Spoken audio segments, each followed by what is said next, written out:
Oke, salam sejahtera Malaysia.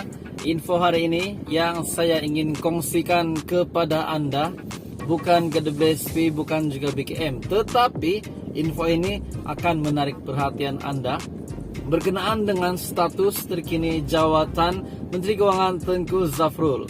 Jadi sebelum saya sampaikan kepada Anda info yang menarik hari ini, kepada yang baru boleh subscribe channel ini untuk mengetahui info-info tentang bantuan di seluruh Malaysia, di seluruh negeri untuk keluarga Malaysia yang saya akan buat di dalam video, di dalam konten di channel saya. So, hari ini saya akan kongsikan kepada Anda berkenaan dengan Menteri Keuangan kita Tengku Zafrul. Semalam saya ada buat video tentang Menteri Keuangan kita Tengku Zafrul, bahwa terdapat beberapa rakyat ataupun subscriber viewers di channel saya telah membuat satu komen yang agak menarik minat saya untuk saya kongsikan kepada tuan-tuan dan puan-puan.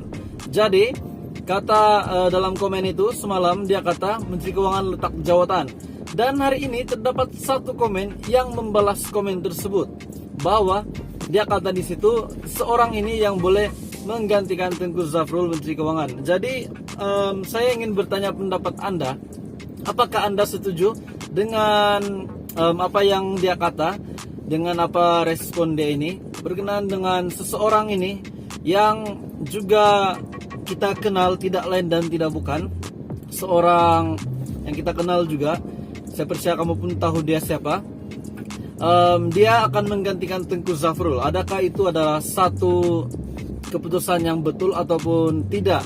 Sebab jika pengganti Tengku Zafrul pun sudah dijumpa ataupun beliau bakal diganti dalam masa yang terdekat ini, kita tidak pasti status KDBSP 10K itu dapat dikeluarkan kah atau tidak. Sebab saya percaya, saya yakin dan percaya Anda semua pada ketika ini, khususnya yang menantikan pengeluaran KDBSP RM10K, saya percaya Anda menantikan pengeluaran ini. Dan mungkin Anda bersangka bahwa bila Tengku Zafrul letak jawatan, KDBSP RM10K pengeluaran terakhir bakal diluluskan. Tidak, bagi saya tidak. Itu tidak pasti walaupun Menteri Keuangan ditukar. Sebab pada ketika ini pun kita sudah lihat bahwa Tengku Zafrul telah memperlihatkan kejayaannya sebagai Menteri Keuangan, lebih lagi pada fase pandemik. Ya, sekarang pun masih fase pandemik, lebih lagi daripada tahun lalu yang COVID-19 semakin teruk. Dan pada masa yang sama juga Menteri Keuangan dan juga bersama Perdana Menteri pada ketika itu Tan Sri Haji Muhyiddin Yassin, yang kita tahu mereka juga menyalurkan bantuan yang sepatutnya meluluskan pengeluaran KDBSP. Tapi pada ketika ini jika Menteri Keuangan ditukar pun, saya rasa kita tidak boleh yakin 100% bahwa KDBSP RM10K diluluskan. Jadi Bu Anit yang saya mau cakap, saya ingin bagi kamu satu pendapat, bahwa bagi tahu kamu dengan seorang ini dia telah membuat satu komen di video saya berkenaan dengan beliau ini bakal menggantikan Tengku Zafrul, yaitu Tan Sri Dato Sri Abdul Wahid Omar. Jadi adakah Anda setuju beliau dilantik sebagai Menteri Keuangan baru di bawah kabinet Perdana Menteri Ismail Sabri?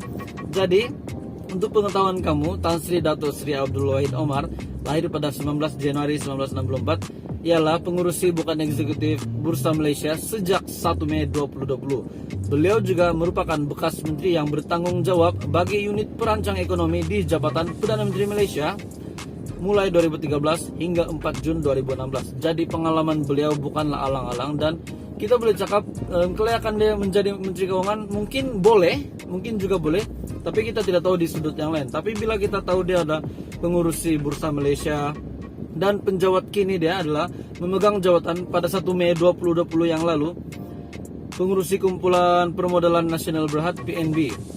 Jadi beliau juga pernah menjadi menteri di Jabatan Perdana Menteri Unit Perancangan Ekonomi. Jadi tidak mustahil juga beliau boleh digantikan, tapi itu adalah satu cadangan, cuma satu cadangan daripada beberapa komen di video saya. Jadi apa cadangan Anda, apa komen Anda berkenaan dengan cadangan beliau ini? Adakah Menteri Keuangan layak ditukar oleh Abdul Wahid Omar ataupun tidak? Kekalkan Menteri Keuangan ataupun tukar dengan calon yang lain yang Anda tahu. Jadi itu saja info hari ini saya ingin kongsikan kepada Anda. Jika Anda mempunyai komen ataupun apa-apa saja yang kamu rasa cadangan kamu, bolehlah komen di bawah video ini. So, dalam pada itu saya ingin kongsikan kepada kamu untuk BKM fase pertama. Ada yang kata bermula dikreditkan hari ini 15 Maret, yaitu info LHDN juga. So, kepada Anda yang sudah terima, gunakan duit itu sebaik mungkin. Kepada yang belum terima, sabar-sabar dulu. Ada juga yang cakap, ada juga yang saya dengar kabar angin bahwa BKM fase pertama juga dikreditkan pada ujung bulan ini. Jadi mungkin juga bermula daripada 25 Maret hingga 30 Maret. So itu saja hari ini yang saya ingin kongsikan kepada Anda. Saya harap Anda semua dalam keadaan yang baik. Terus jaga kesehatan Anda, tetap jaga SOP Anda di mana saja Anda berada. So itu saja, salam sejahtera Malaysia.